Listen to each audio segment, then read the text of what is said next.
Hello, driving intelligence community. A friend of mine asked me to improve the nighttime driving of his 2015 Honda Civic.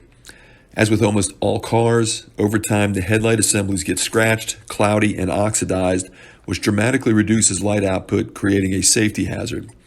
The first thing I did was polish the headlight assembly with a power drill, buffing pad, and 3M liquid compound, all linked in the description of this video. Although that was a substantial improvement, it wasn't good enough. Instead of installing new headlight housing similar to that I installed on a 2007 Honda Civic, the video also linked in the description, my friend decided on LED bulbs, also linked in the description of this video. The design of most modern vehicles requires various parts moved out of the way, and some even require removal of the front bumper cover to allow for removal of the headlight assembly. I did see a good solution where removal of the windshield washer fill tube on the Civic provided access to the passenger side low beam. But before I saw this, I came up with another option. The passenger side high beam was the only bulb replaceable without any additional work.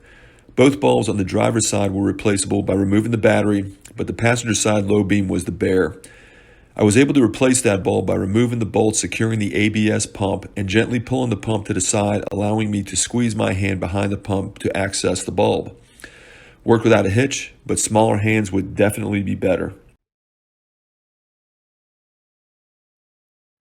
Improvement in light output is dramatic, and my method is much easier than having to remove the front bumper cover to access and remove the headlight assemblies. But let's be honest, removing the windshield washer fill tube is the easiest method.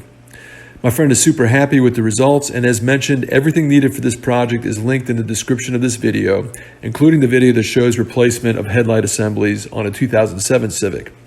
Until next time, thanks for watching Driving Intelligence.